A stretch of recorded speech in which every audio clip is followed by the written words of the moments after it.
अब आ जाते हैं तकाफल की तरफ। अच्छा, तकाफल में पहली वो दो चीज़ें तो डिस्कस कर चुके हैं हम, कौन कौन सी? ये भी रिस्क मिटिगेशन टूल है, वो भी टूल है, उसको हम डिस्कस कर चुके हैं। और दूसरी चीज़ क्या है? ये भी कॉपरेशन की बात करते हैं, वो भी कॉपरेशन की बात, कॉपरेट करने की बात करते हैं, वो भी कॉपरेट करने की बात, उसको भी डिस्कस कर चुके हैं। तो तीसरी चीज़ क्या रह गई थी जिसका हम डिस्कशन कर रहे थे भाई? मैकेनिज्म, प्रोसीजर, प्रैक्टिसेस, उसका तरीका, वो इंश्योरेंस को कर चुके हैं। क्या रह गए? तकाफल। तो अगर हम फैमिली तकाफल को देखें, उधर हमने फैमिली लाइफ इंश्योरेंस को देखा था, इधर हम फैमिली तकाफल को देखते हैं। इधर फिर हम जनरल तकाफल को भी देख लें। तो फैमिली तकाफल को देखें, यहाँ पे जो प्रीमियम के नाम पर पैसा लिया जा रहा था, यहाँ कंट्रीब्यूशन के कर लिया जाता है। वो कहेंगे कि उधर प्रीमियम को या कंट्रीब्यूशन को है तो पैसा, तो इसका नाम क्यों चेंज किया? अब आगे देखते चले जाइएगा कि कॉन्ट्रैक्ट चेंज हो गया है। कैसे? यहां से कंट्रीब्यूशन लिया तो कंट्रीब्यूशन को प्रोटेक्शन फंड में डाला, वहां भी प्रोटेक्शन फंड था ना, उस प्रोटेक्शन फंड का मालिक कौन था? कंपनी। और उस प्रोटेक्शन फंड में साल के आखिर में पैसा अगर बच जाए, क्लेम देने के बाद जो पैसा बच जाए, उसको अंडरराइटिंग प्रॉफिट कहते हैं।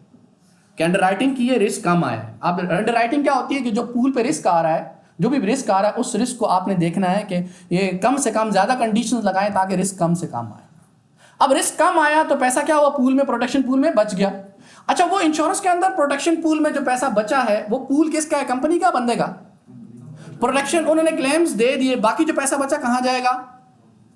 कंपनी इस जेब से निकालेगी, और याद है ना ये वाला जेब, इस जेब में डाल लेगी, है ना, एक्सपेंसेस वाले जेब में डाल देगी। अब आप बताएं, यहां पे प्रोटेक्शन फंड को हमने चेंज किया, नेचर ही चेंज कर दिया। इस प्रोटेक्शन फंड को बनाया वक्फ बेस्ड, वक्फ बनाया। वक्फ का मालिक कौन होता है? मैं, आप या अल्लाह? वक्फ के मालिक अल्लाह होते हैं। वक्फ का मतलब ही यही है कि आप अपनी मिल्कियत से चीज को निकालकर, अपनी ऑनरशिप से चीज को निकालकर अल्लाह की मिल्कियत में दे दें। अब वो अल्लाह मालिक है। जब अल्लाह मालिक है तो अल्लाह ने जो टर्म्स एंड कंडीशंस बयान किए, उसके मुताबिक उसको इस्तेमाल किया जाएगा।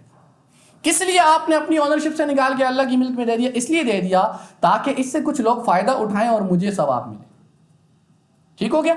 अब टर्म्स एंड कंडीशंस कौन लगाएगा एक्स्ट्रा? वो वक्फ करने वाला लगाएगा, क्योंकि अल्लाह पाक ने उसको इख्तियार दिया ये टर्म्स एंड कंडीशंस लगाने और वक्फ करने वाला। तो अब आप बताएं, यहां पे जो वक्फ है, इसका मालिक कौन? कंपनी। ये पैसा कंट्रीब्यूशन देने वाला है इसका मालिक।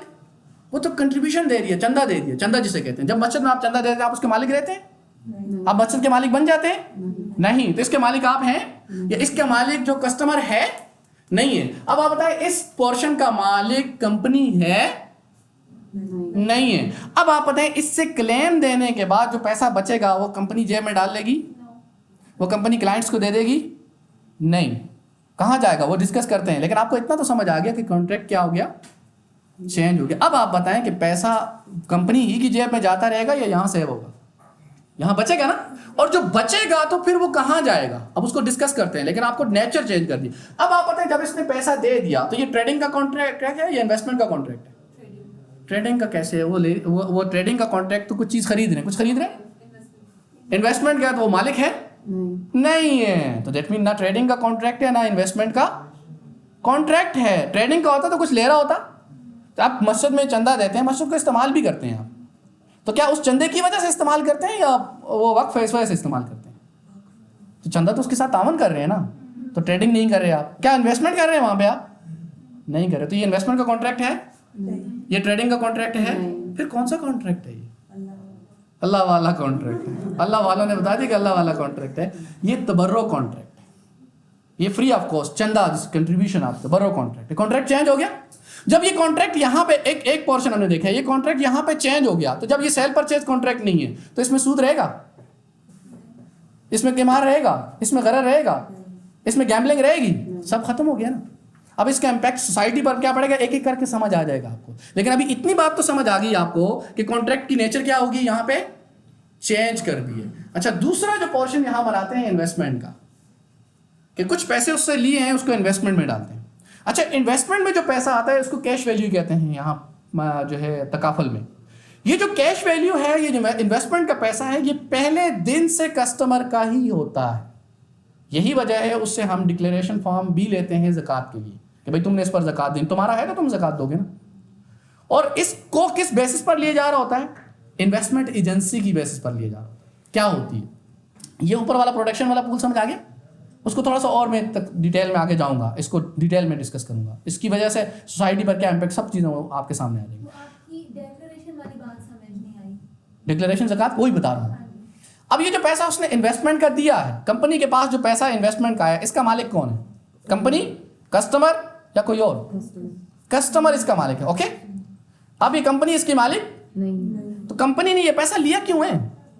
कंपनी ये पैसा लेती है इन्वेस्टमेंट एजेंसी की बेस पर। वो इस तरह लेती है कंपनी कि तुम्हारा पैसा हम आगे इन्वेस्ट करेंगे और इस सर्विसेज के, इन्वेस्टमेंट की सर्विसेज के हम पैसे लेंगे, फीस लेंगे और जो प्रॉफिट आएगा 100% प्रॉफिट आपके अकाउंट में डाल देंगे। इसको कहते हैं इन्वेस्टमेंट एजेंसी, एजेंट बन के काम करना। क्या आप एजेंट बनते हैं, किसी को सर्विसेज देते हैं? अब आप बताएं कि इस पैसे का मालिक कौन, कंपनी या कस्टमर? अब जब आपकी ऑनरशिप में पैसा पड़ा हुआ है तो इसकी वरासत, इसकी ज़कात किसके एतबार से होगी? आपके एतबार से या कंपनी के एतबार से? इसलिए डिक्लेरेशन फॉर्म की बात की, क्योंकि कस्टमर ही मालिक है इसका, तो वो फिर ज़कात वगैरह सारी चीज़ों का इसके साथ ताल्लुक होगा। तो अब आप बताएं इस पोर्शन के एतबार से कस्टमर के साथ जो कॉन्ट्रैक्ट है, वो कॉन्ट्रैक्ट इन्वेस्टमेंट का है या ट्रेडिंग का है? एजेंसी का कॉन्ट्रैक्ट है और इसको इन्वेस्टमेंट की जा रही है वैसे। अब इन्वेस्टमेंट का कॉन्ट्रैक्ट कह सकते हैं इसको, क्योंकि मालिक वही है ना। तो ये इन्वेस्टमेंट का कॉन्ट्रैक्ट है, इन्वेस्टमेंट की सर्विसेज दी जा रही है, कॉन्ट्रैक्ट चेंज हो गया। अब जब इस पोर्शन में कॉन्ट्रैक्ट चेंज हुआ, अब सूद होगा इसमें, तिमार होगा, गरर होगा, वो सारी सेल परचेज की वजह से थी ना। अब सेल परचेज के कॉन्ट्रैक्ट को ही चेंज कर दिया, सेल परचेज का कॉन्ट्रैक्ट इन्वेस्टमेंट में कन्वर्ट कर दिया। अच्छा, उसका फायदा क्या हो रहा है? ये किसी वक्त भी आके अपने पैसे लेना चाहे ले सकता है। इंश्योरेंस कंपनी के अंदर 2 साल से पहले अगर इसी पैसे को वो लेना चाहे नहीं ले सकता। तो यहाँ पे ये किसी वक्त भी वो पैसे लेना चाहे, किसी वक्त भी वो पैसे निकलवाना चाहे, इसके अंदर और पैसे रखवाना चाहे कि इन्वेस्टमेंट में बढ़ाना चाहता हूँ ताकि प्रॉफिट ज़्यादा वो कर सकता है, क्योंकि इसको इन्वेस्ट किया जा रहा है, उसका अपना पैसा है, उसमें और डाले, जिसको टॉपअप कहते हैं, पैसा और डालते हैं। आगे आप प्रोडक्ट पे जब पढ़ेंगे तो आपको अंदर का टॉपअप जो है यहाँ पे पैसा डाल सकते हैं, एक्स्ट्रा इन्वेस्टमेंट में डाल सकते हैं। ये अपना पैसा और बढ़ाओ, प्रॉफिट मिलता रहेगा, 10% 20% जितना भी प्रॉफिट आता रहेगा उसमें ऐड होता रहेगा। और जो वकील है, जो एजेंट है, वो इसको मैनेज करने की 1.25% या 1.2 एनुअली जो है वो फीस लेगा। बाकी वो कुछ भी उसने प्रॉफिट में से शेयरिंग नहीं करनी, चाहे लॉस हो या प्रॉफिट हो। हाँ, चाहे लॉस हो या प्रॉफिट हो। जी, अपने पैसे जो उसने किए होते हैं, जैसे प्रीमियम दिया होता है, तो उसके वो पैसे वो वापस भी ले सकते हैं जब तक जितने इन्वेस्टमेंट में पोर्शन में पड़े हुए हैं, जब वापस लेना चले सकता है इन्वेस्टमेंट, क्योंकि कंट्रीब्यूशन जो चला गया चंदे की सूरत में वक्फ को, वो तो वापस नहीं ले सकता। अच्छा, वक्फ के साथ क्या रिलेशनशिप है इसका? इसको थोड़ा सा आगे जाके वक्त के अंदर डिस्कस करेंगे। ये 2 बातें समझ आ गई जी? जो अमाउंट को उसमें डाल है, उसमें परसेंटेज क्या होगी जो इन्वेस्टमेंट में जाएगी? ये सारी चीज़ें डिस्कस करते, अभी कॉन्सेप्ट समझ ले। आगे इसको प्रॉपर डिटेल में जाके कस्टमर पैसा लाता है, कौन लेता है, कहाँ देता है, किस बेसिस पर देता है, सारी चीज़ें मैं डिस्कस करूँगा। अभी सर मैं कह रहा था कॉन्सेप्ट समझ आ जाए कि चेंजिंग कैसे आ रही है वहाँ पर, कि इंश्योरेंस को छोड़ के तकाफल क्यों दें या क्यों लें, बेसिकली चेंजिंग कहाँ हुई है।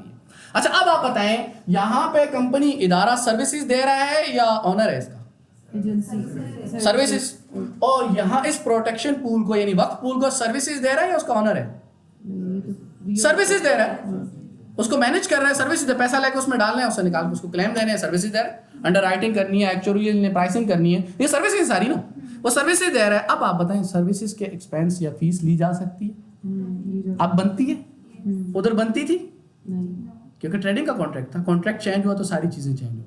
अब हम जरा थोड़ा सा एक एक को देखते हैं, इन्वेस्टमेंट को इतनी डिटेल में नहीं देखेंगे, थोड़ा करेंगे, पहले हम प्रोटेक्शन पूल को देख लेते हैं डिटेल में, थोड़ा सा उसको एक्सप्लेन कर देते हैं ताकि हमें क्लैरिटी मिल जाए हो क्या रहा है। और फिर आपने जो बात की ना कि किस परसेंटेज से पैसा जाता है, कैसे जाता, थोड़ा उसको भी मैं हल्का सा एक्सप्लेन कर दूंगा। आपको पता हो, क्लाइंट को बताना ज़रूरी नहीं है, कस्टमर को बताना ज़रूरी नहीं है, लेकिन जब आप अंदर से क्लियर होंगे, आप किसी पॉइंट पे भी उसको क्लियर कर सकते हैं। उसको सारी चीज़ें, उस्ताद आके सारी ज़िंदगी के तजुर्बात तो नहीं पढ़ाता ना, वो वही चीज़ पढ़ाता है जो कोर्स चल रहा होता है। वो सारी चीज़ें जानता है लेकिन पढ़ाता नहीं, इसलिए आप लोग सारी चीज़ें जाने तो बताना या पढ़ाना कोई ज़रूरी नहीं है। आपने अपने कस्टमर को मुतमईन करना है, पहले खुद तो मुतमईन हो बोले।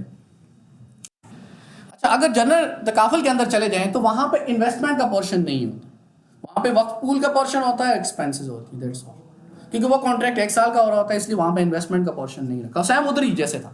लेकिन वही प्रोटेक्शन पूल का जो है वक्फ है, तो कंपनी कहीं भी ऑनर नहीं है, कंपनी इन चीज़ों की मालिक नहीं है। जब ट्रेडिंग नहीं है, इन्वेस्टमेंट भी नहीं है, बेसिकली ये क्या है, एक चंदे का कंट्रीब्यूशन का कॉन्ट्रैक्ट है जिसकी वो मैनेज कर रही है कंपनी।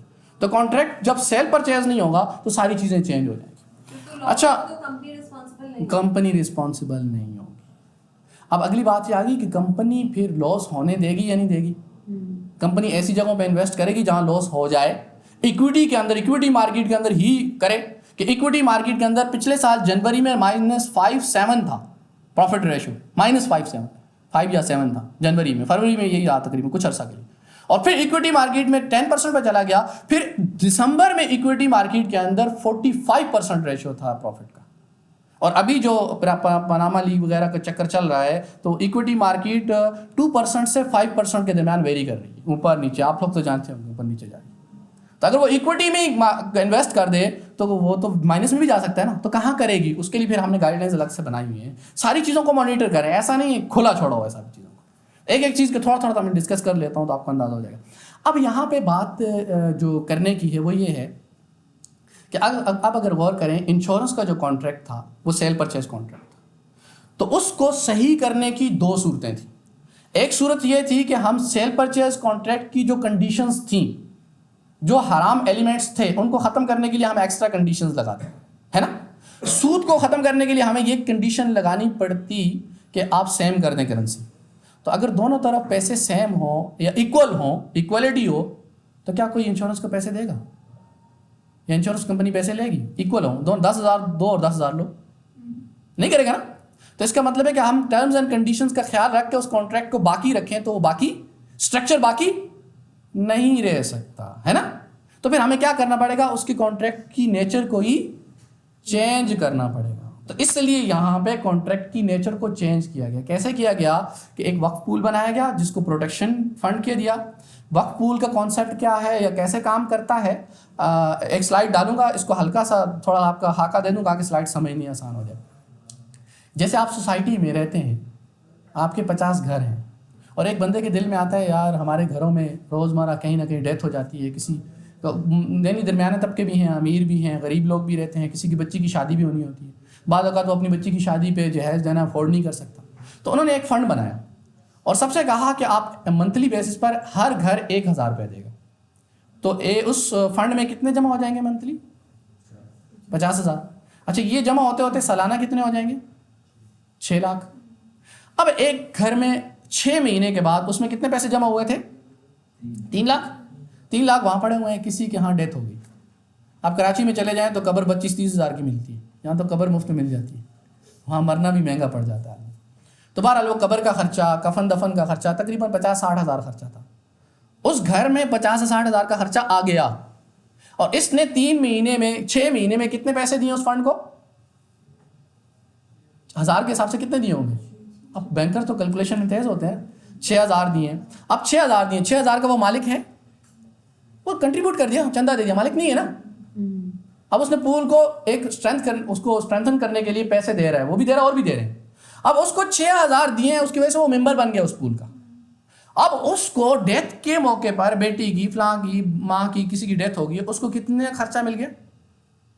फॉर एग्जाम्पल 60,000 70,000 उसको मिल गया।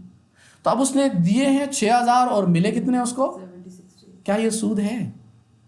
क्योंकि कॉन्ट्रैक्ट की नेचर चेंज है।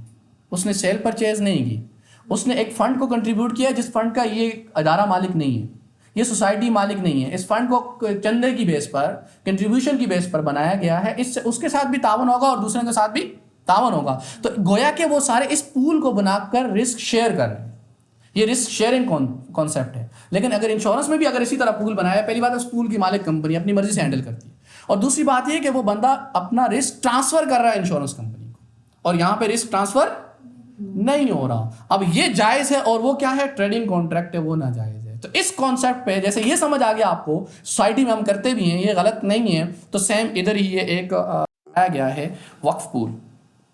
अब ये वक्फ पूल है, इस वक्फ पूल का मालिक ये एक साइड है, यानी तकाफल की एक साइड है। एक वक्फ पूल में जो पैसा जा रहा है आपकी कंट्रीब्यूशन में से, वो एक साइड है।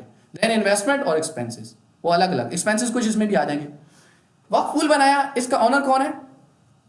कस्टमर नहीं, कंपनी नहीं, अल्लाह है। इस वक्फ पूल को मैनेज करने के लिए कोई तो होगा ना, तकाफल ऑपरेटर, एजेंसी। वो तो जैसे हमारा जो है जिसमें हम डिस्कशन कर रहे हैं, तो उसमें क्या है? तकाफल ऑपरेटर है, वो इसको मैनेज कर रहा है। अच्छा, इसको मैनेज करने की वो क्या लेगा? वकाला फी लेगा। एजेंट होने के नाते एजेंसी अपनी सर्विसेज देने के बदले में फी लेगा, वो फी ले रहा है, उसको मैनेज कर रहा है। मैनेज कैसे करता है कि वो पार्टिसिपेंट से जो मेंबर्स बन रहे हैं, पार्टिसिपेंट बन रहे हैं इस वक्त पूल के, उनसे कंट्रीब्यूशन लेता है और इसमें डालता है, और जिससे भी कंट्रीब्यूशन ले रहा होता है उसको देखता है कि इसका कितना रिस्क है, ये कितना बीमार है, कितना सेहतमंद है, क्या एज है, वो सारी चीज़ों को, जिसको अंडर राइटिंग कहते हैं। फिर उसके बाद एक्चुअरियल जो उसकी प्राइसिंग करता है कि इससे कितना इसमें चंदा डाला जाए कि उसका रिस्क जो है ये वक्त बियर कर सके, तो उससे वो लेता है, उसकी मैनेजमेंट फी लेता है। अब ये जो कंट्रीब्यूशन देने वाले बढ़ते चले जाएंगे तो ये वक्त पूल क्या हो जाएगा, बढ़ता चला जाएगा। अच्छा, इस वक्त पूल को और बढ़ाने के लिए यही तकाफुल ऑपरेटर इसको इन्वेस्ट करता है मुख्तलिफ जगहों पे, और उस इन्वेस्टमेंट से जो रिटर्न आता है उसमें से 40% रिटर्न खुद रखता है इन्वेस्टमेंट का प्रॉफिट, और 60% प्रॉफिट जो है इसमें डाल देता है बगैर सोए, जाके डालता है ना। तो 40% प्रॉफिट उसको मिल गया और 60% प्रॉफिट किसको मिल गया, वक्फ को। ये पूल की इनकम है, ये पूल में बढ़ रहा है। तो पूल की इनकम कहाँ से आ गई, इन्वेस्टमेंट। पार्टिसिपेंट ने जो पैसा दिया है वो भी पूल की इनकम है, और उसने जो इन्वेस्ट किया है वो भी पूल की इनकम है। अच्छा, ये छोटा पूल है, इसके पीछे अगर जैसे री इंश्योरेंस है ना, इस तरह री तकाफुल होता है, तो इस पूल को यानी ऐसा फॉर एग्जांपल एक क्लाइंट, सारे क्लाइंट का रिस्क आ जाए और पूल में पैसे ना हो, या क्लाइंट एक पूल है 1 करोड़ का और क्लाइंट कह रहे हैं मुझे मेरा रिस्क है वो 2 करोड़ का, तो ये पूल उसको दे सकेगा, उसका रिस्क ले सकेगा? तो उसके लिए किसी बड़े पूल के पास जाना पड़ेगा, तो उसके पीछे री तकाफुल है। तो इसी पूल में से री तकाफुल को भी कंट्रीब्यूशन दिया जाएगा ताकि इस पूल को भी सिक्योर किया जाए। तो ये उसका हो गया अपना इनकम, वहाँ री तकाफुल से जो पैसा मिलेगा वो पूल में आएगा। तो इनकम क्या है, कंट्रीब्यूशन आ गया, वो इनकम है। इन्वेस्टमेंट के नतीजे में जो रिटर्न आया वो इनकम है उसकी, और जो री तकाफुल से जो पैसा आएगा वक्फ की तरफ से इस वक्फ में आएगा वो इसकी इनकम है। खर्चा क्या होगा, नंबर 1 पहला खर्चा हमने बता दिया, वकाला फीस जा रही है इसमें से, ये खर्चा है।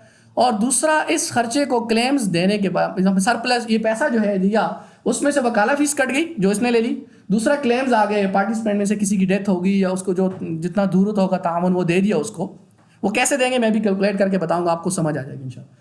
तो वो उसमें से कुछ अपना पार्टिसिपेंट जो है इनको क्लेम दे दिया, और क्लेम के अलावा री तकाफुल में कुछ पैसा देना है वहाँ दे दिया, तो जो पैसा बाकी बचेगा उसको सरप्लस कहते हैं, यानी डिस्ट्रीब्यूटेबल सरप्लस। जो पैसा बाकी बचेगा, मिसाल क्लेम भी दे दिया, री तकाफुल को भी दे दिया, कंपनी ने वकाला फीस भी लेगी, अब पैसा बच गया, मिसाल ले लें 2 करोड़ पड़े थे उसमें से 50 लाख बच गए, जिसमें से बुनियादी जो वक्फ है उसको तो हम निकाल देंगे साइड पे, जो डिस्ट्रीब्यूटेबल है मतलब 50 लाख है, वो 50 लाख कहाँ जाएगा, उस 50 लाख में से कुछ पैसा फॉर एग्जांपल 30% 20% रिजर्व में रख देंगे ताकि आइंदा काम है, वक्फ में ही रहेगा। और बाकी का जो पैसा है फॉर एग्जांपल 20,000 इधर रख दिया, 20 लाख इधर रख दिया, 30 लाख बाकी बच गया। 30 लाख में से कुछ पैसा चैरिटी में दिया जा सकता है। चैरिटी में वो डिसीजन लेता है शरिया बोर्ड कि इसी पैसे में से जो पैसा बाकी बचा है उसको कुछ किस में दे दो, चैरिटी में दे दो। वहाँ चैरिटी का कोई कॉन्सेप्ट नहीं है, यहाँ है। और तीसरा ये है कि उसी पैसे में से इन क्लाइंट्स को कुछ दे दो जो करंट क्लाइंट्स चल रहे हैं या जिनकी मैच्योरिटी होने वाली है, जो पूल को छोड़ना चाह रहे हैं, तो उनको इनको पैसा दिया जा सकता है। अब इसको कंपेयर करें इंश्योरेंस के साथ, तो इंश्योरेंस के अंदर जो 50 लाख बाकी बचे थे ना, सब कुछ क्लेम और सर्विसेज चार्जेस सबको निकालने के बाद जो 50 लाख प्रोटेक्शन पूल में बाकी बचे थे, उस 50 लाख को इंश्योरेंस कंपनी कहाँ लेके जाएगी? 50 के 50 लाख को क्या करेगी? अगर 20 लाख उसने उसको रिजर्व के तौर पर रख दिए तो 30 लाख कहाँ जाएंगे? जेब में। और यहाँ पे 30 लाख कहाँ जा रहे हैं? नंबर 1 चैरिटी में। चैरिटी से कंपनी को फायदा हो रहा है, सोसाइटी को फायदा हो रहा है। मैंने खुद यहाँ लाहौर में एक बच्ची थी, उसके दिमाग का कोई मसला था, तो उसको 1,25,000 रुपये का एक टीका लगता था। अब वो ऐसा बंदा था जो खुद अफोर्ड नहीं कर सकता था, टीचर था, 20-25 हज़ार तनख्वाह लेता था, और वो 1,25,000 का अफोर्ड कर सकते हैं इंजेक्शन। तो उसने रिक्वेस्ट भेजी, तो 7 टीके लगने थे, तो उनको टीके लेके फिर हमने खुद देख के लगाए। लोग ड्रामे भी करते हैं ना, लेके भेज देते हैं, तो लगाया। अब आप बताएं उसको ये फ़ायदा हुआ है इस इदारे से, इस वक्त पूल से, किस बेस पर हुआ? कॉन्ट्रैक्ट की नेचर ही चेंज हो, और वहाँ पे ये सोसाइटी का फ़ायदा कोई भी नहीं सोचता। दूसरी चीज़ ये है कि वहाँ पे क्लाइंट्स जो हैं उनको क्लेम मिल गया, क्लेम के अलावा कोई पैसा दिया जाता है? या वो छोड़ना चाह रहा है उसको उसका हक नहीं है, लेकिन अगर देना चाहे कंपनी देती है। वो कहती है जितना आए इधर आए, मटीरियलिज्म है ना, जितना मटीरियल बढ़ाओ वो बढ़ाते हैं उसको।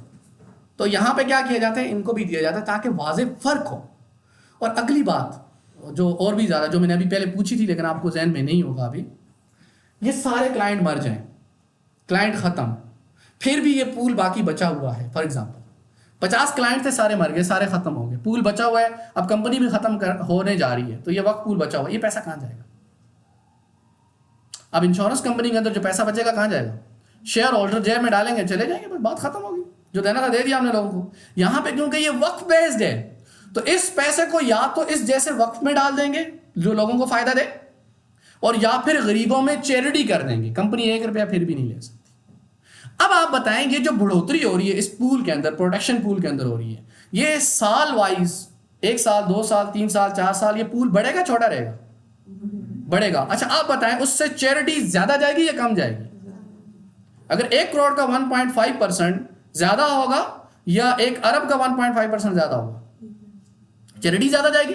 जब चैरिटी ज्यादा जाएगी, अगर ये पूल बढ़ेगा, कल को हम फ्री ऑफ कॉस्ट किसी को मेंबरशिप दे सकेंगे, प्लान दे सकेंगे? अगर ये पूल बड़ा हो गया दे सकेंगे, क्योंकि ये पूल कंपनी का नहीं है। अब आप बताएं, इसकी बेस पर, इस कॉन्ट्रैक्ट की नेचर के चेंज करने की वजह से एक तो माइंडसेट चेंज हो गया, हलाल हराम की जो टर्म्स एंड कंडीशंस थी वो पूरी हो गई, और दूसरा सोसाइटी में भी फर्क पड़ रहा है। ये अभी नजर नहीं आ रहा, आइंदा आप जाके देखेंगे कि आप ऐसी प्रोडक्ट भी ऑफर कर सकेगा तकाफुल कंपनीज के, जो दूसरी कंपनीज अगर वैसे ही रहें तो ऑफर नहीं कर सकें। और अगली बात आप खुद भी देख रहे हैं कि कस्टमर इस तरफ आ रहे हैं, जो अवेयरनेस बढ़ती चली जा रही है, आ रहे हैं, और दूसरी कंपनीज अपनी विंडो लेके आ रही है। क्यों लेके आ रही है? उनको पता है कि कस्टमर ये बढ़ रहा है और ये नए नए बेनिफिट्स कर सकते हैं, कैप्चर करने के लिए नहीं, रियलिटी है कि वो चेंज कर रहे हैं नेचर को। अब कुछ आइडिया हुआ? ये तो एक पूल था। मुझे क्वेश्चन है सर, जी जी। जो इसमें इन्वेस्टमेंट का जिक्र हो रहा है, पूल में से इन्वेस्टमेंट भी जो है ना वो कंपनी करेगी? हाँ, कंपनी करेगी। उसकी टर्म्स एंड कंडीशन मुजारबा बेस्ड है, और शरिया बोर्ड है बाकायदा। शरिया बोर्ड डिसीजन लेता है कि तुम ये ट्रांजेक्शन करो। जैसे मैं कल ही 2 घंटे 2.5 घंटे की एक इन्वेस्टमेंट पे प्रेजेंटेशन दी थी, उसके अंदर हमने गाइडलाइन बनाई हुई है, इन एरियाज में आप इन्वेस्टमेंट नहीं कर सकते, इन बेसिस पर इन्वेस्टमेंट नहीं कर सकते, इस रेशो पर इन्वेस्टमेंट नहीं कर सकते, और इन वेन्यूज में इन्वेस्टमेंट नहीं कर सकते। वो सारी चीज़ें हमने उनको डिफाइन करके दी हुई। और अगर वो किसी नई जगह पे इन्वेस्टमेंट करना चाहते हैं, नए रेशो पे इन्वेस्टमेंट करना चाहते हैं, वो हमसे पहले अप्रूवल लेते हैं, शरिया बोर्ड और शरिया कंप्लायंस डिपार्टमेंट से अप्रूवल लेते हैं कि हम ये इन्वेस्टमेंट करना चाह रहे हैं। तो हम लोग देखते हैं, पहली बात हलाल, दूसरी बात उसमें नुकसान तो नहीं है इस पूल का। इन सारी चीज़ों को देख के फिर इन्वेस्टमेंट की इजाज़त दी जाती है, यानी उसको शुतरे बमहार बगैर किसी उसके रिस्ट्रिक्शंस के नहीं छोड़ा हुआ, अपनी मर्जी से जैसे मर्जी करें, ऐसा नहीं है यहाँ पे। उसकी सारी गाइडलाइंस बनी हुई है, उससे चेक एंड बैलेंस है, और शरिया ऑडिट इंटरनल भी होता है, फिर एक्सटर्नल भी शरिया ऑडिट होता है, और उसमें ये चीज़ें देखी जा रही होती हैं। फिर इसी तरह अगर ये वकाला फीस फॉर एग्जाम्पल 25% है, वकाला फीस 25% लेता है, कंपनी लेती है, तो कंपनी के पास पैसा आ गया, उसकी मर्जी 75% ले ले, चेंज कर लेना। तो वो अभी कंपनी ने रिक्वेस्ट भेजी थी कि 22 to 25% कमीशन वो था, वकाला फीस थी, और उन्होंने ये रिक्वेस्ट दी कंपनी वालों ने कि हम जो है इसको मैक्सिमम लिमिट 70 पे ले जाना चाह रहे हैं, आप अगर परमिशन दें। तो इसकी बाकायदा शरिया बोर्ड से मीटिंग हुई, तो शरिया बोर्ड ने कहा 70% तो ये वो सही नहीं है, ये तो सारा पैसा चला जाएगा। आप अगर खर्चा ज़्यादा ही हो रहा है, या ऐसा क्लाइंट है जिस पे आप हेल्थ वगैरह की कवरेज दे रहे हैं, तो खर्चा ज़्यादा होता है, तो 30% हम कर सकते हैं, लेकिन 30% ऊपर कैश टू केस आप लेके आएंगे, तो फिर कैश टू केस हम स्टडी करेंगे, फिर हम अप्रूवल देंगे कि 70% ले सकते हैं या नहीं ले सकते। खुली हम छूट नहीं दे सकते, फिर उनको छूट नहीं दी गई। वकाला की इंक्रीज़ की, यानी वो थोड़ी इंक्रीज़ किया गया उसको, लेकिन खुला नहीं छोड़ा गया कि अपनी मर्जी से जितना चाहो ले लो। तो इसलिए तकाफुल के अंदर चेक एंड बैलेंस शरिया बोर्ड का है, और बाकायदा वो करते हैं उसका। और दूसरी कंपनीज का अगर कहें ना कहें, तकाफुल कंपनीज में से पाक कतर तकाफुल कंपनी 2 जो है डिपार्टमेंट रखती है, शरिया बोर्ड और दूसरा शरिया कंप्लायंस डिपार्टमेंट। मैं जो बंदा हूँ, मैं शरिया कंप्लायंस डिपार्टमेंट का, मैं कंपनीज की चीज़ों को देखता हूँ, ऑब्जर्व करता हूँ, उसके ऊपर वर्किंग करता हूँ, देन शरिया बोर्ड के सामने पेश करता हूँ, वो अप्रूवल देते हैं, उसकी हम इम्प्लीमेंटेशन करते हैं, और एंड पे ऑडिट भी करते हैं। तो हम हर चीज़ को तकरीबन देख रहे होते हैं। हत्ता कि अगर कोई नया अकाउंट खुलवाना चाहती है कंपनी इस फंड को रखने के लिए, तो उसके लिए भी उनको अप्रूवल लेनी पड़ेगी कि कहाँ खुलवाना है, कहाँ नहीं खुलवाना, और किन बेसिस पर खुलवाना है। अपनी मर्जी से 7 अकाउंट खुलवा लो, चलो पैसे ही आ रहा है ना। अब ये जो सारा पैसा इस वक्त कंपनी के पास है, ये तकरीबन 14 बिलियंस के लगभग है। वो पैसा उठा कहीं भी रख दें एक रात के लिए, सिर्फ पैसा कमा ले, नहीं वो नहीं रख सकती अपनी मर्जी से, यानी उसको अप्रूवल लेनी पड़ती है। सर उसकी कोई आप एग्जांपल कोड कर देना कि अगर कंपनी उसमें से कोई मैच कर रही है। मैं एक छोटी सी मिसालें तो हज़ारों हैं, हमारा डेली का काम होता है। मिसालें में अभी एक बैंक था, वो उससे हम एक कॉन्ट्रैक्ट करने जा रहे थे, तो वो ये था माइक्रो फाइनेंस बैंक। अब आप बताएं, माइक्रो फाइनेंस बैंक के पास जो बोरोवर्स हैं रोज़ाना कितने आते होंगे? कोई छोटा 1000 आए रोज़ाना, तकरीबन 1000 ले लें, या 500 ले लें, या 100 ले लें, चलें।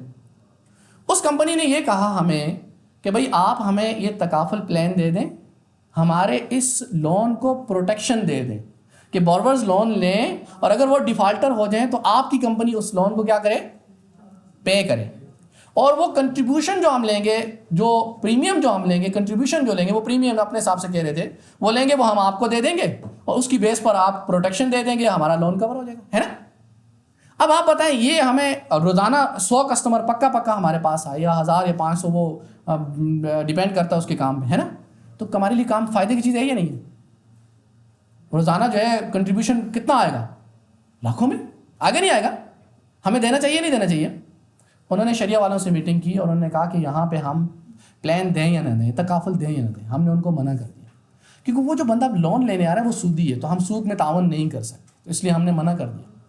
इतना बड़ा बिजनेस हमने सिर्फ इस वजह से नहीं लिया या उनको हमने तकाफुल प्लान्स नहीं दिए, उसकी बुनियादी वजह यह थी कि वो शरिया के मुताबिक नहीं था। अब कंपनी के लोग पैसे बनाने वाले तो ये कहेंगे कर दो भाई, पैसा आना है ना, तो यहाँ पे रिस्ट्रिक्शंस हैं और उसको फॉलो किया जाता है। इसी तरह इन्वेस्टमेंट की बात कर लें तो इस पैसे को अगर इन्वेस्ट कर रहे हैं, फॉर एग्जांपल कि आप किसी भी कंपनी के शेयर ले लें, आप ऐसा सूदी बैंक है या कोई भी इदारा है उसके शेयर ले लें, खरीद सकते हैं, पैसा ज़्यादा है। मिसाल कोई ऐसा बैंक है जिसके शेयर जा रहे हैं, 300 रुपये का शेयर है, वो शेयर जा 500 पे जा रहे हैं, वो अब ऊपर जा रहे हैं, तो उसके शेयर्स खरीद लेंगे। हमने कहा है कि जिस कंपनी के अगर आप शेयर्स खरीदेंगे वो कंपनी हलाल होनी चाहिए, उसके लिए हमने अलग अलग रखा हुआ। एक मिनट वो लिख लें अपने पास, ये आपका स्पीड ब्रेकर है, लिख लें, गुजर जाएंगे, मैं ले लेता हूँ फिर इंशाल्लाह, लिख लें अपने पास। तो ये समझ आ गई बात, कुछ आइडिया हो गया? थोड़ा सा इसको अगर कंप्लीट कर लूँ तो क्वेश्चन आंसर ले, अब अपने पास लिख लें क्वेश्चंस, ताकि वो टाइम जो है ना फिर वो मीट कर लूँ मैं, वरना आप लोग तंग हो जाएंगे, मैं तो तंग नहीं होता।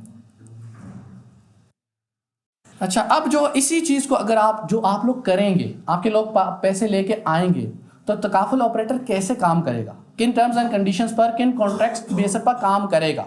मिसाल में आपके पास कोई तकाफुल लेने आता है या इंश्योरेंस लेने जो भी आता है, तो आपके पास वो पैसे लेके आएगा, कैसे काम करेगा। ये पार्टिसिपेंट है आपके पास आ गया, अब तो मुर्गा नहीं समझेंगे ना, हैं, फ़र्क आ गया ना, थोड़ा सा आएगा इंशाल्लाह। तो अब ये बंदा आ गया, पार्टिसिपेंट आपके पास, ये आके आपको कंट्रीब्यूशन देता है, पैसा देता है, या आप उसको कायल करते हैं, उससे आप गपशप करते हैं, भाई तकाफुल ऐसे काम करता है, ये काम करता है, तो ये आपको क्या करता है, ये कंट्रीब्यूशन आप इससे लेते हैं, पार्टिसिपेंट से कंट्रीब्यूशन आता है, तो कंपनी के ब्याह पर लेते हैं, कंपनी को ट्रांसफ़र कर देते हैं, ओके। फिर वो ये पैसा जाता कहाँ पे है, ये पार्टिसिपेंट इन्वेस्टमेंट फंड में जाता है, वो जो हमने कहा इन्वेस्टमेंट के लिए लिया है पैसा, तो उसके पार्टिसिपेंट इन्वेस्टमेंट फंड में जाता है, गोया के उसके पैसा जो है उसको इन्वेस्ट किया जाना है आगे जाके। अब इस बेस पर इसमें से कुछ पैसा किधर चला जाता है,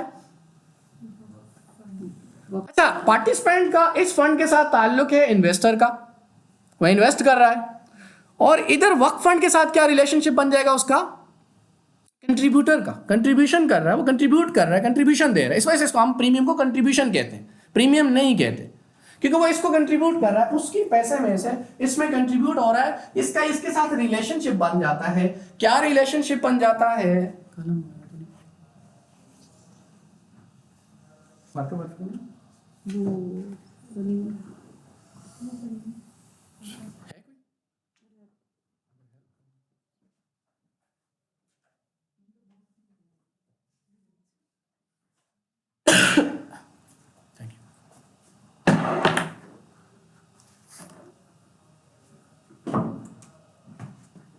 अच्छा, फॉर एग्जाम्पल ये बंदा आता है, ये कहता है मेरा 1000 का लॉस हो सकता है, मेरे जाने की वजह से मेरी फैमिली को 1000 का लॉस होगा। मैं से इसके लिए क्या कैसे तय किया जाता है कि अब तुम्हारी जाने की वजह से नुकसान कितना होगा, वो मुख्तलिफ चीज़ें, लेकिन फॉर एग्जाम्पल वो कहता है मेरे जाने की वजह से मेरी फैमिली को अगर 1000 रुपया मिल जाए ना, तो उसकी बेस पर उसका काम चलता रहेगा, तो गोया कि उसकी जाने की वजह से कितना लॉस होगा।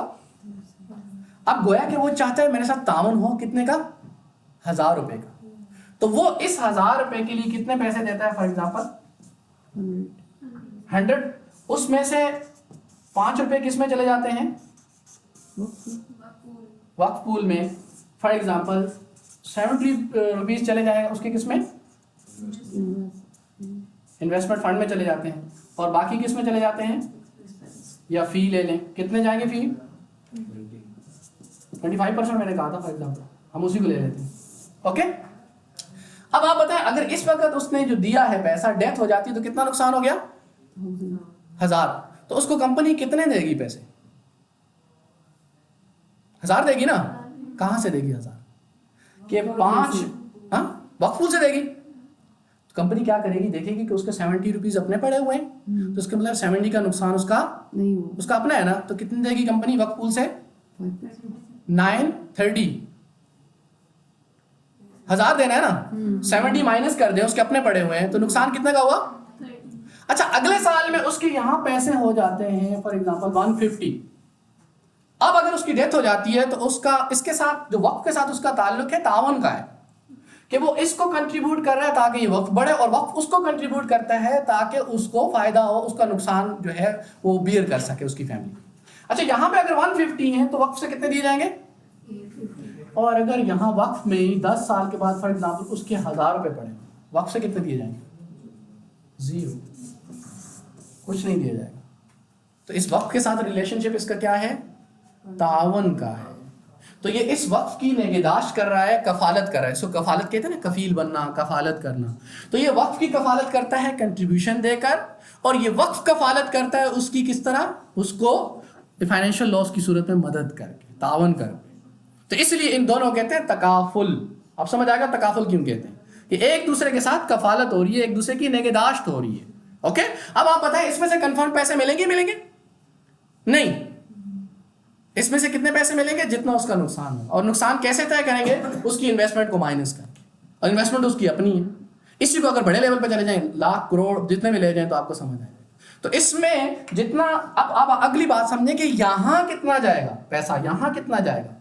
मिसाल में 100 लोग आते हैं, तो 100 में से मरने की रेशो कितनी है? फॉर एग्जाम्पल 3 है, तो 100 लोग अगर 100 रुपये देते हैं, 100 रुपये का हम छोड़ देते हैं अभी फक्ती तौर पे, 100 लोग आ रहे हैं, तो 100 रुपये का रिस्क कितना होगा? टोटल का 1000 का रिस्क लगाते हैं, तो 100 लोगों का रिस्क कितना होगा? 1 लाख। अब 1 लाख का रिस्क इस पूल पर आ गया, लेकिन एक्चुअली कितना रिस्क होगा? अगर 3 लोग मरते हैं तो 3% होगा ना, तो गोया कितना रिस्क हो रहा है यहाँ पे? 3000 का। अब इस 3000 के लिए आप कितने पैसे लेंगे 100 लोगों से? मिनिमम 100 लोगों से कितने पैसे लें तो 3000 हो जाए? 100 को 3000 पे डिवाइड कर दो ना, तो 30 आ गए। तो 30 रुपये अगर हम लेंगे हर बंदे से, तो ये रिस्क बियर करने के काबिल होगा पूल ना? कैलकुलेशन समझ आ गई? तो इस बेस पर इसको रिस्क आगे अंडरराइटिंग के अंदर आ भी आएगा, थोड़ा बहुत आपको डिस्कस कर देंगे। तो 30 रुपये लेंगे हर बंदे से, ताकि अब आप बताएं कि 30 रुपये ले रहे हैं, क्या पक्का है कि 3 लोगों का डेथ होगी? तो वो 3 से ज़्यादा भी हो सकती है और 3 से अब इन्वेस्टमेंट होती रहेगी तो पूल बढ़ जाएगा, 3 से ज़्यादा को भी हम दे सकेंगे। और अगर हर साल इसमें से पैसे निकालते रहें तो अगले साल तो हम कम देंगे ना। अच्छा चले, काम हो भी गया, 3 लोगों से ज़्यादा डेथ हो गई, 3000 पड़े हुए थे या 3500 पड़े हुए थे, ज़्यादा लोगों की डेथ हो गई, तो 4000 का लॉस हो गया, पैसे पड़े हुए यहाँ 3500, तो फिर हम 500 कहाँ से देंगे? तो उसके लिए शेयर होल्डर इसको कर्ज हसाना देंगे, इस पूल को कर्ज देंगे कि आप अपना उनको लॉस पे करो, फिर जब यहाँ पे प्रॉफिट आ जाए तो हमें अपना कर्ज दे दीजिए। इंश्योरेंस कंपनी में क्या होता है, प्रोटेक्शन पूल लॉस में चला जाए, डेफिसिट में चला जाए, वो कहते हैं शेयर होल्डर से पैसा दो। शेयर होल्डर कहते हैं भाई पैसा देंगे हम, कुछ पैसा भी तो दोगे। तो वो अगर पैसे देते हैं तो उस पर इंटरेस्ट लेते हैं उस वक्त मार्कअप के रेट के हिसाब से, और फिर वो पैसा लेते हैं इंटरेस्ट के साथ, और यहाँ पे कर्ज दिया जाएगा यहाँ, ताकि ये सिस्टम चलता रहे। तो उतना ही पैसा वापस लेंगे जितना दिया था। अगर इसमें पैसा बाकी बच जाए तो आगे और लोगों को तकाफल मेंबरशिप दी जाएगी और उसको दी जा सकती है। इतनी बात समझ आ गई? तो ये कॉन्ट्रैक्ट इस तरह होता है। इसका कॉन्ट्रैक्ट है एजेंट का कंपनी के साथ, और company as agent, investment agent होने के नाते जो है इसको सर्विसेज दे रही है, और इस इधर जो है इसका ताल्लुक तबर्रुक कॉन्ट्रैक्ट के साथ है, तावन का कॉन्ट्रैक्ट है, और ये इसको पैसे दे रहा है, ये पूल तावन करेगा। इसको मैनेज कौन करेगा? कंपनी करेगी। तो कंपनी मुफ्त में मैनेज करेगी, तो इसलिए कंपनी इसको मैनेज करने की भी वकाला फीस लेगी, और इस फंड को भी मैनेज करने की वकाला फीस लेगी, और कंपनी की इनकम ये होगी। इसके अलावा कंपनी की और कोई इनकम नहीं है। इसको इन्वेस्ट करेगी और इसके ऊपर वकाला फीस, मैनेज करने की वकाला फीस और इन्वेस्ट करने की प्रॉफिट रेशो से 40% प्रॉफिट का 40% ये लेगी, और इधर से वकाला फीस लेगी इसको इन्वेस्ट करने का। ये इसका कंपनी का प्रॉफिट है। अंडर राइटिंग प्रॉफिट या दूसरा प्रॉफिट इधर कोई एग्जिस्ट नहीं करती, क्योंकि वो ऑनर नहीं है, उसकी अपनी मर्जी से वो तसर्रुफ नहीं कर सकती। ये अब समझ आ गया आपको? कुछ आइडिया हो गया कॉन्ट्रैक्ट कहाँ हो रहे हैं, कैसे हो रहे हैं, किस तरह हो रहे होते हैं? अच्छा, अब आप यहाँ पे जो प्रॉफिट आता है पार्टिसिपेंट का, तो वो प्रॉफिट क्या होगा इन्वेस्टमेंट का? वो पार्टिसिपेंट ही के अकाउंट में ऐड हो जाएगा। यहाँ पे देखें प्रॉफिट आ जाए 70, अगर 10% प्रॉफिट आ जाए फॉर एग्जांपल 7 रुपये, तो 7 रुपये ऐड हो जाएंगे, 77 हो जाएंगे। तो जितना प्रॉफिट आया जाएगा वो ऐड होता रहेगा, उसमें से 1.5% जो है वकाला फीस ले लेगा एनुअली, और वो एनुअली भी नहीं डिडक्शन होती। फॉर एग्जांपल जब आप इलस्ट्रेशन देखेंगे, इलस्ट्रेशन पे लिखा होगा कैश वैल्यू के अंदर 6000 फॉर एग्जांपल है, तो वो 6000 जो है वो सालाना डिडक्शन के बाद दिखाए गए हैं, लेकिन एक्चुअल कितनी डिडक्शन होगी 1 महीने की। 1 महीने की डिडक्शन कर दें तो वो रियल में जो इलस्ट्रेशन पे दिखाया गया है वो 6000 नहीं है, तकरीबन 10 या 11000 होगा। तो इसका मतलब ये है कि हम सालाना डिडक्शन दिखाते हैं क्या कि उसको पता हो कि सालाना इतनी हो सकती है, क्योंकि साल बाद उसने देना है आगे कंट्रीब्यूशन ना, लेकिन रियल में वो पैसा लेने आएगा तो उसको 6000 नहीं मिलेंगे, जितने उसकी डिडक्शन के बाद महीने की डिडक्शन के बाद बाकी बचे होंगे वो उसको मिलेंगे।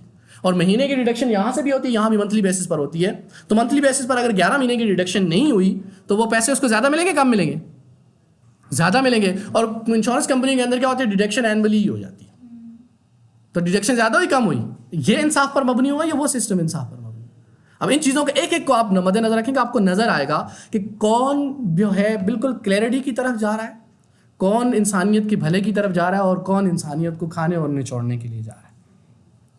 और यहाँ पे जो सरप्लस है, जो मैंने आखिर में कहा था सरप्लस डिस्ट्रीब्यूशन अगर बचेगा, वो जो मैंने पहले कॉन्सेप्ट दे दिया था कि कुछ पैसा बचेगा तो उसमें से कुछ सरप्लस इन क्लाइंट्स को भी दिया जा सकता है, देना ज़रूरी ही नहीं, क्योंकि अगर ज़रूरी करार देंगे तो फिर कॉन्ट्रैक्ट चेंज हो जाएगा, तो वो उसके भले के लिए दिया जा सकता है, उनको दिया उसके लिए। अच्छा, अब हो क्या रहा है यहाँ पे कि जितने भी ये काम हो रहे हैं, चाहे इन्वेस्टमेंट हो रही है, चाहे इसकी इन्वेस्टमेंट हो रही है, चाहे वकाला कॉन्ट्रैक्ट हो रहा है, चाहे ये सरप्लस का कॉन्ट्रैक्ट हो रहा है, चाहे इसमें से चैरिटी जा रही है, इन सब के लिए हमने गाइडलाइंस बनाई है।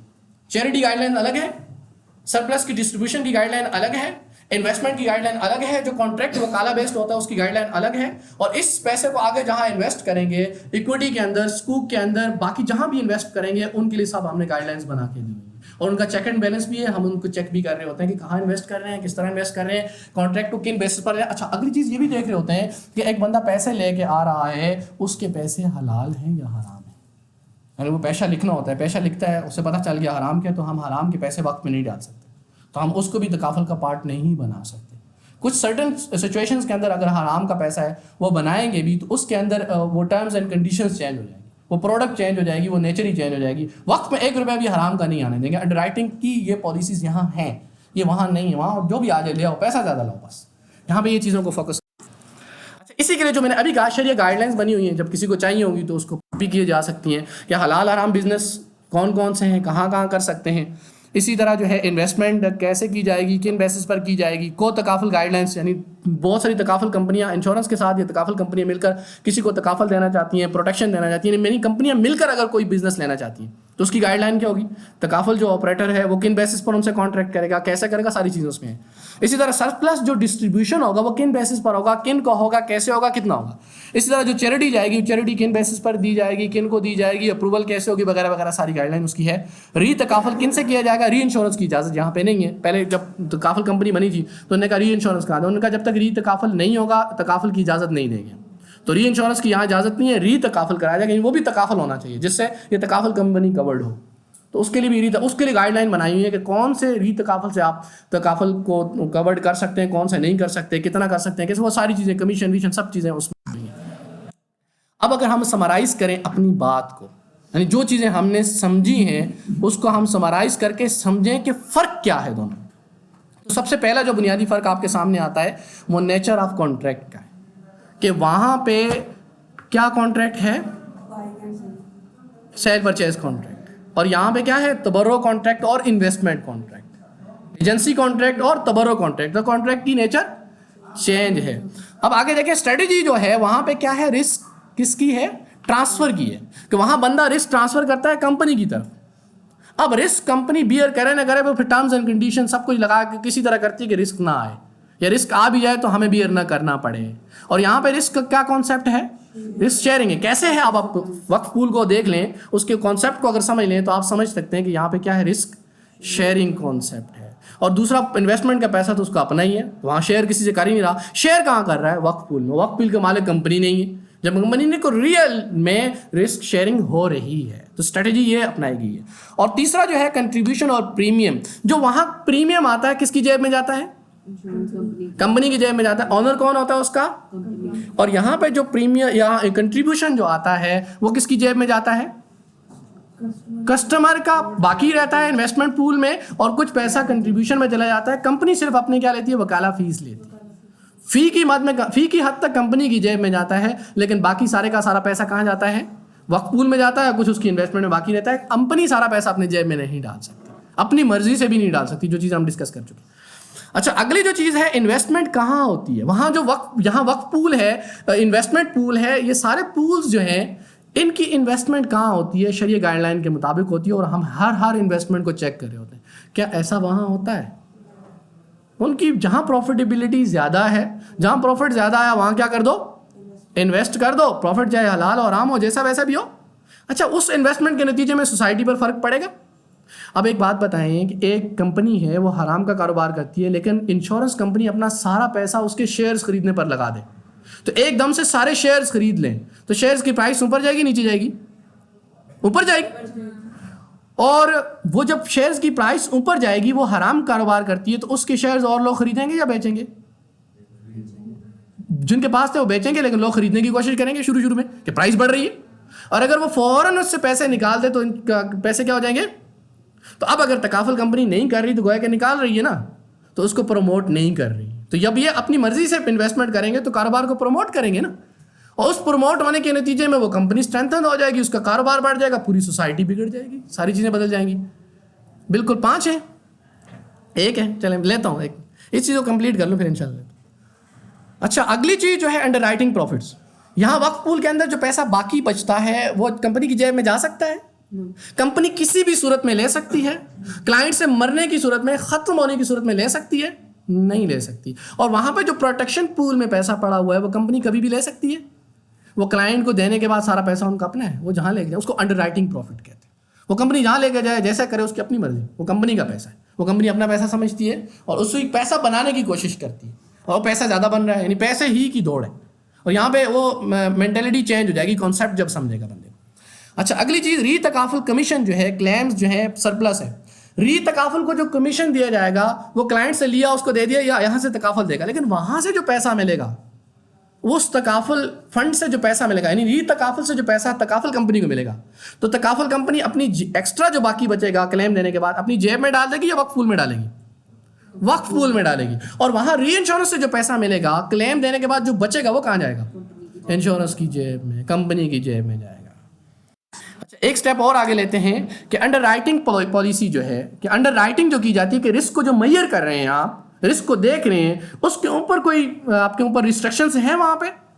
वहाँ पे वो जो भी देखेंगे, भाई रिस्क नहीं आना चाहिए, रिस्क को कम करो, बस जो भी टर्म्स एंड कंडीशन लगा दो, चाहे लोगों की तबाही होती है, मरते हैं, जो कुछ भी है लगा दो। लेकिन यहाँ पे हमने क्या किया हुआ है कि हमने ये रिस्ट्रिक्शन लगाई। फॉर एग्जाम्पल, हराम माल हम नहीं ले सकते, क्यों? ये अंडर राइटिंग की पॉलिसीज के अंदर हमने इसको शामिल किया हुआ बाकायदा। तो इसलिए यहाँ पे शरिया की सारी टर्म्स एंड कंडीशंस को अंडर राइटर के लिए फॉलो करना ज़रूरी है, और वहाँ पे कोई रिस्ट्रिक्शन नहीं है, अपनी मर्जी, जो करो तुम्हारी मर्जी। उसके अंदर चेंजिंग लेके आओ, प्राइस के अंदर चेंजिंग लेके आओ। अंडर राइटर कहता है कि ये रिस्क बढ़ गया है, तो एक्चुअली कहेगा इसकी प्राइसिंग ज़्यादा करो। और यहाँ पे अंडर राइटर अपनी मर्जी से नहीं कह सकता कि रिस्क बढ़ गया, वो उसको एविडेंस देने पड़ेंगे, और फिर उसके बाद देखना पड़ेगा कि ये हकीकत में रिस्क है भी है या नहीं है।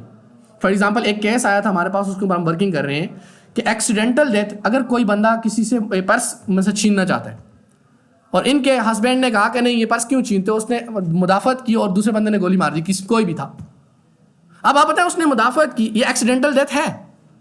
इंश्योरेंस कंपनी, इंश्योरेंस के अंडर राइटिंग के जो रूल्स हैं वो कहते हैं ये एक्सीडेंटल डेथ नहीं है। ओके, तो अब इसको एक्सीडेंटल डेथ का बेनिफिट मिलेगा? नहीं मिलेगा ना। तो हमारे पास ये आया मसला, तो हमने कहा देखें, एक हदीस है कि मन कुतिला दून माली फो शहीदुन, कि जो अपने माल का दिफा करते हुए मारा जाए उसको शरीयत ने शहीद कहा है। तो शहीद हकीकत में एक्सीडेंटल डेथ होती है ना, तो हमने कहा इसको एक्सीडेंटल डेथ कंसिडर करना चाहिए हमें तकाफुल कंपनी, एज ए तकाफुल कंपनी। अब उधर ये कर सकेंगे, वो तो कहेंगे नहीं हो तो अच्छा है। और हम ये क्यों कर रहे हैं कि इसलिए हम चाह रहे हैं कि तमाम जो शरिया के रूल्स हैं उसको इम्प्लीमेंट किया जाए जिस हद तक हम कर सकते हैं, और कोई उसके अंदर खराबी ना रहे। अगली चीज़ जो है क्लेम्स कहाँ से दिए जाते हैं? वहाँ इंश्योरेंस कंपनी में। तो अगर आप गौर करें, इंश्योरेंस कंपनी में जो क्लेम्स दिए जा रहे होते हैं वो कहाँ से दिए जा रहे होते हैं? कंपनी अपनी जेब से दे रही है ना। प्रोटेक्शन पूल को ले लें, इन्वेस्टमेंट को ले लें, वो सारी कंपनी के पास है। और यहाँ पे क्लेम्स कहाँ से दिए जा रहे हैं? आपको अंदाज़ा हो गया होगा, वक्फ पूल से, और साथ में इन्वेस्टमेंट उसकी अपनी है। तो अब आप बताएं, वक्फ पूल से पैसा देना ज़्यादा आसान होगा या आसानी से दिया जाएगा, या उसकी टर्म्स एंड कंडीशन आसान होगी या अपनी जेब से देने के लिए आसान होगी? वक्फ पूल से। तो वो क्लेम वहाँ वो अपनी जेब से दे रहे हो, यहाँ वक्फ पूल से दिया जा रहा था। इसलिए हमने वक्फ पूल की जो टर्म्स एंड कंडीशंस रखी हैं, जो प्रिंसिपल्स रखे हैं वो शरीयत के मुताबिक उनके मुताबिक उसको क्लेम दे देते और वो जल्दी दिया जाता है। ये हमारी अल्हम्दुलिल्लाह तकाफुल कंपनी पाक कतर की एक हिस्ट्री है कि वो जो क्लेम जल्दी देती है। क्यों जल्दी देती है? उसको पता है कि भाई जो उसने एविडेंस दे दिए उनकी बेस पर उसका क्लेम बनता है, दे दो।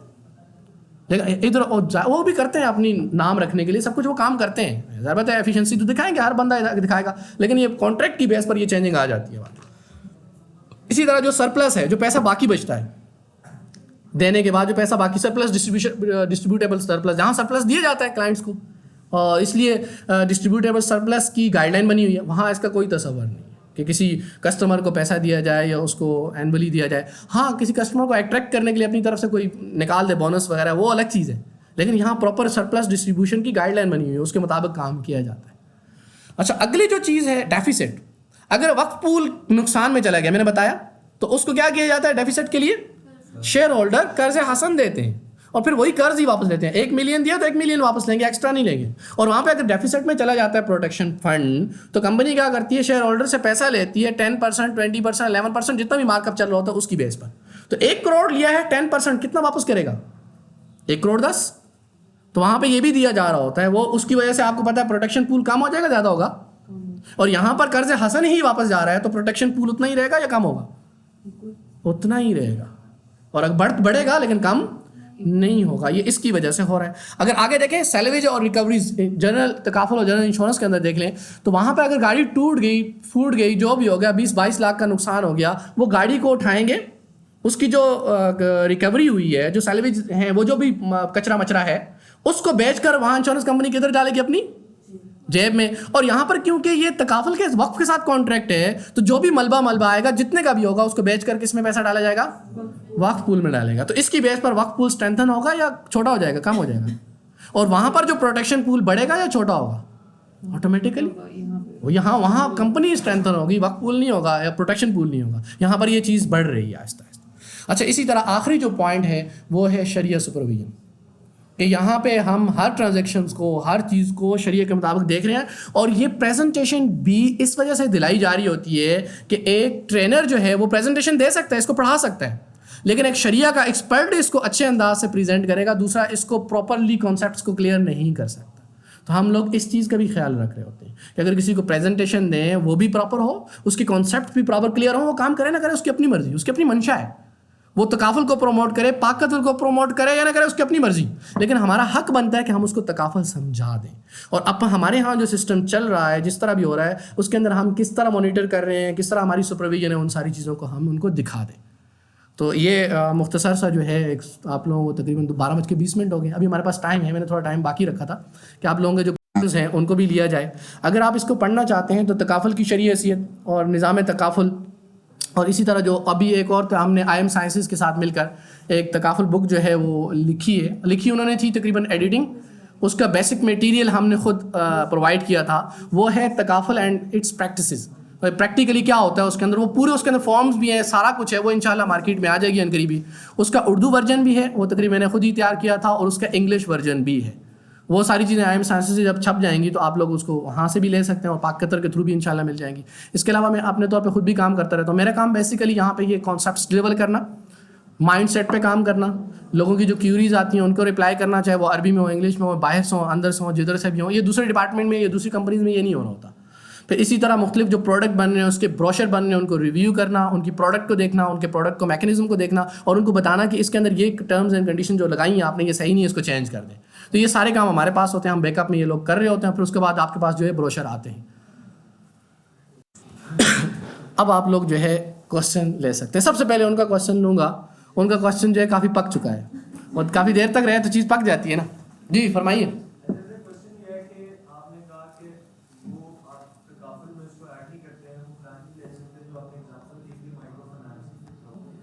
अच्छा, वो जो पैसा लगा हुआ है, एक ये जो कॉन्सेप्ट